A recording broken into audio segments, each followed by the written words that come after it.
Karena kata beliau dalam kitab itu, kalimat Abu Thalib itu yang mengatakan laula makhafata subbah alaih. Karena kalau Abu Thalib itu mengatakan la ilaha illallah, maka pasti celaka Rasulullah. Karena orang-orang Quraisy, Abu Jahal sudah berada di sampingnya.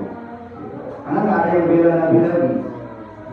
Makanya kekhawatirannya sehingga tidak dibesarkan kalimat itu, dan tapi begitu pelan-pelan yang Sayyidina Abbas mendengarnya. Rasulullah nggak dengar. Karena dalam kitab itu Sayyidina Abbas itu merapatkan telinga beliau di mulut daripada saudaranya, yaitu Abu Talib. Allah yang lebih tahu. Tapi Imam Asy'ari tidak Ahlussunnah meyakini itu, dan juga apa namanya ulama-ulama termasuk Syekh Ahmad Zaini bin Dahlan. Ahmad Zaini Dahlan itu ulama mufti Haramain, ulama yang Mekah Madinah, itu mengatakan seperti itu. Jadi Allah Ta'ala jadi begitu, Rasulullah itu tegar dalam dakwah seperti itu.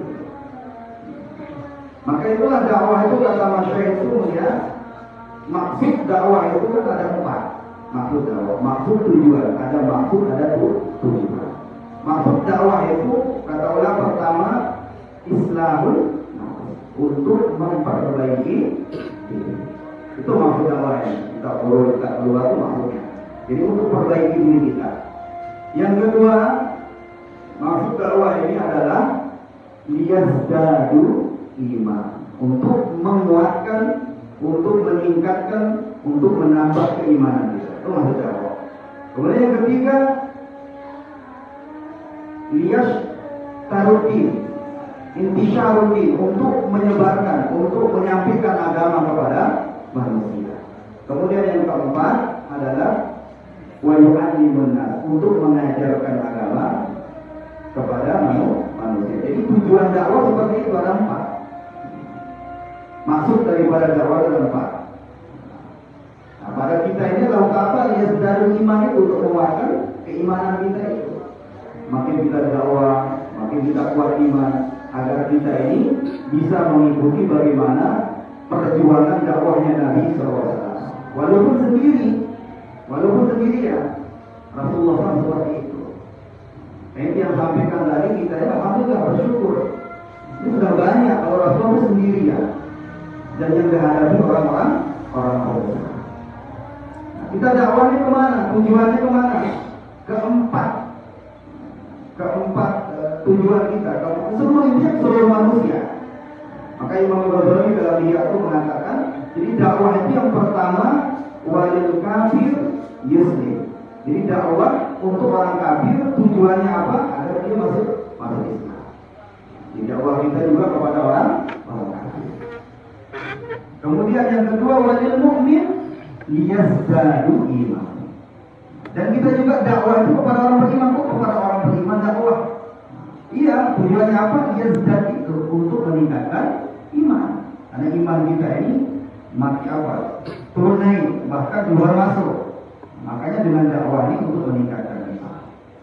Kemudian yang ketiga kita dakwah ini wajib jahil jahil, kepada orang-orang jahil agar mereka paham, agar mereka tahu agama. Itu tujuan kita dakwah. Kemudian yang keempat itu walil asi yatub, untuk orang-orang ahli maksiat agar mereka bertaubat. Jadi tujuan intinya untuk seluruh manusia. Kita dakwah itu untuk seluruh manusia. Nah, kita ini untuk apa? Maksudnya tadi itu untuk meningkatkan keimanan kita. Untuk semakin iman kita ini kuat, semakin dakwah, semakin kuat iman kita. Semakin banyak korban, semakin kuat iman kita. Itu tujuannya, itu maksud daripada dakwah. Karena orang-orang yang beriman ini melihat dengan iman ini segala masalah itu akan selesai dengan iman. Kok bisa? Hanya menyelesaikan masalahnya Allah. Ya jelas, kalau tidak percaya sama Allah bagaimana bisa selesai masalah? Itu maksudnya. Jadi seluruh apapun yang selesaikan adalah Allah, benar, hak itu. Tapi kita ini kalau lemah iman, bagaimana kita bisa meyakini bahwa Allah yang menyelesaikan masalah? Makanya iman itu selesai masalah kita itu dengan iman. Dan orang beriman ini, masya Hebat orang beriman. Kayak ada dalam hadis riwayat Imam Ahmad itu hadis terpanjang itu. Allah Taala itu berfirman pada diskusi. Lama khalaqal ardh ja'ala tamid. Jadi ketika Allah Subhanahu wa taala sering dia sampaikan untuk menguatkan. Jadi ketika Allah Subhanahu wa taala menciptakan bumi, maka bumi ja'ala tamid, goyang. Bumi ini goncang, at-tamid, goncang tak bisa berhenti ketika awal penciptaan bumi. Maka kemudian pakalakan jibal. Kemudian Allah menciptakan gunung. Jadi gunung ini yang membuat tidak bergoyangnya, tidak bergetarnya daripada bumi. Dalam Al-Quran, alam naj'alil fa'ala wal jibala auda. Allah menciptakan gunung untuk menjadi pasar. Jadi Allah ciptakan gunung untuk pasar bumi. Dan gunung yang pertama kali diciptakan oleh Allah itu namanya gunung atau Jabal Abi Qubais. Itu gunung yang pertama kali diciptakan oleh Allah SWT. Maka ketika gunung diciptakan itu, bumi ini tidak bergetar lagi, bergoyang lagi, tidak bergoncang lagi. Fa'akibatil malaikah min syiddatil jibal. Lalu malaikat ini takjub, heran, bengak, hebat gunung ini. Bumi yang tadi goncang tak bisa berhenti ini, begitu Allah ciptakan gunung, lalu diam dia, pastakarat, diam, tenang. Heran malaikat ini. Lalu malaikat ditanya, ya Rabbi,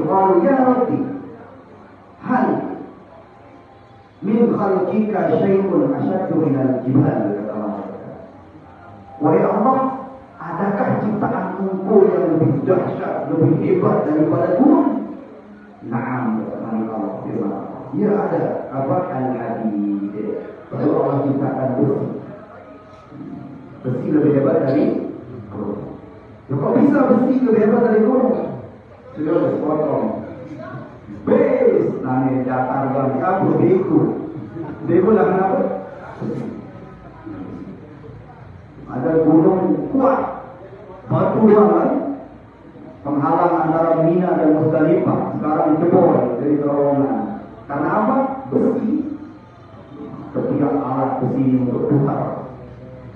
Jadi besi ini lebih hebat dari gunung.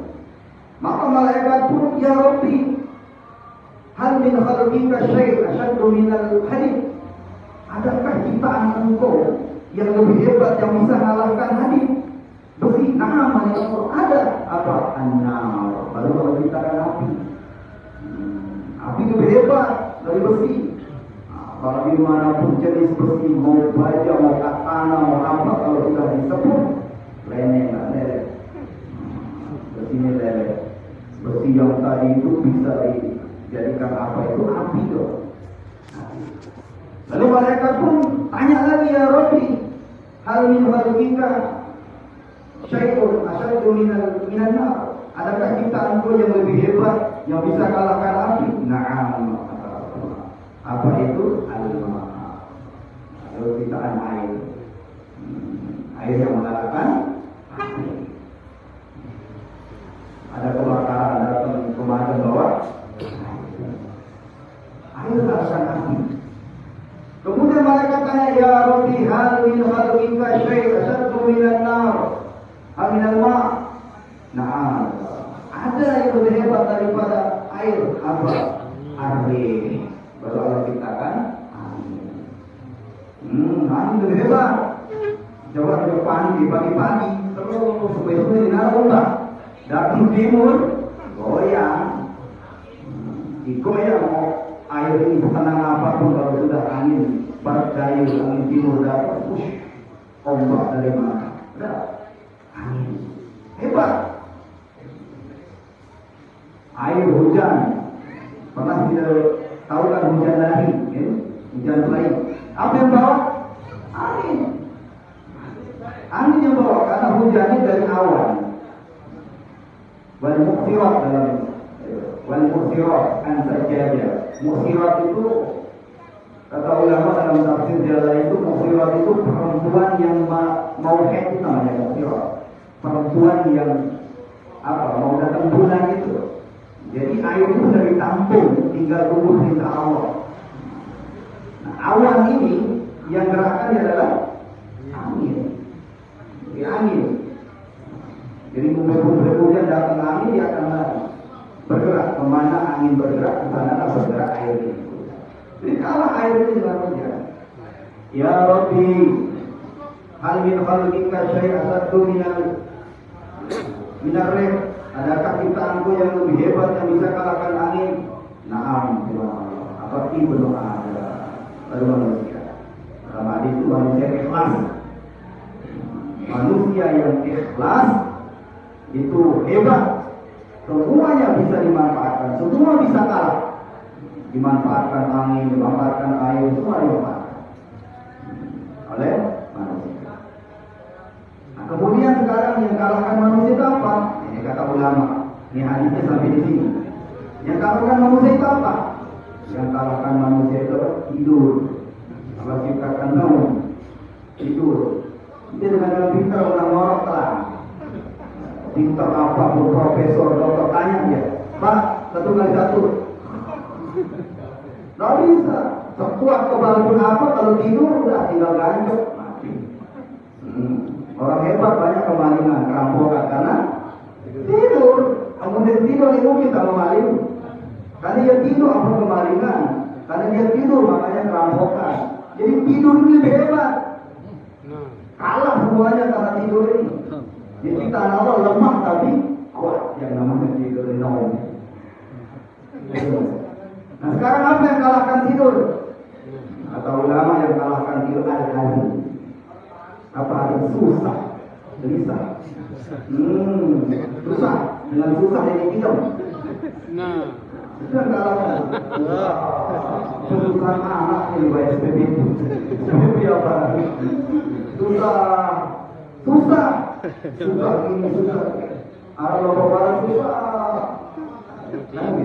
Ada tahsilan tiang dulu di Datang Gres 2 bulan dari Indo. 2 bulan Datang Gres dulu itu kami tahu. Dia susah. Apa susah? Susah penyakit. Dokter sini, dokter sana nggak bisa sembuh. 2 bulan tidak tidur. Kita taskil waktu dia 40 hari taskil. Saya bilang saya janji dia pasti tidur kalau ikut keluar. Jangan sudah bawa uang obat segera Allah yang memang tidak ada lihatnya. Dia bawa segera obat dokter. Tak pagi tidur. Kan gini kan? Tidur dia. Ya Allah. 2 bulan dia tidur makanya waktu itu dulu terus payah. 3 hari waktu itu. Jadi dia boleh tidur di tempat lain. Teman tidur kan?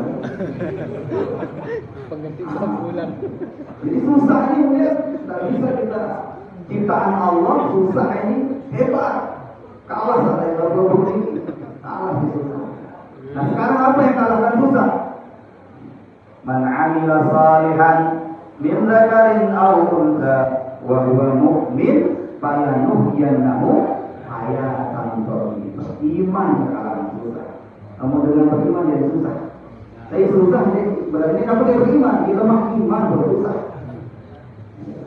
Siapa pun apa kesusahan coba? Nah, kan pasti lemah iman karena dia susah itu. Apa kesusahan? Apa yang beda? Berarti lemah iman. Dia nggak yakin rezeki dari Allah. Kenapa kita susah rezeki dari Allah? Betul-betul alhamdulillah, benar sabar itu apa iman? Susah apa susah? Penyakit ini, kan penyakit dari Allah, sehat dari Allah. Jadi intinya orang susah itu imannya lemah. Makanya Allah firmankan kalau orang itu beramal soleh, tapi intinya di iman itu datang beramal soleh, tapi imannya lemah, makanya kalimatnya bahwa mukmin di sanalah dasarnya. Man 'amila sholihan min dzakarin aw untha wa huwa mukmin, dia itu harus beriman. Baru itu hayatan thayyibah kata ulama. Hayatan thayyibah itu kullu syai' dalam tafsir semua permasalahannya itu akan baik. Itu maksudnya. Rumah tangga thayyibah, harta benda thayyibah, muamalah thayyibah, muasyarah thayyibah. Itu orang beriman. Itu maksudnya. Jadi tidak bagus doang. Dalam urusan rumah tangga bagus.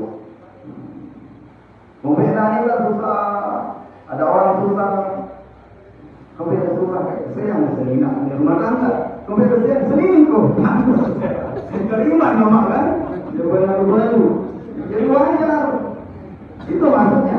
Kalau iman kuat minta kepada Allah, istrinya yang suruh. Tak mari gimana? Itu mulia. Karena iman lemah jadi mengerjakan hal yang diharamkan oleh Allah, akhirnya rumah tangga.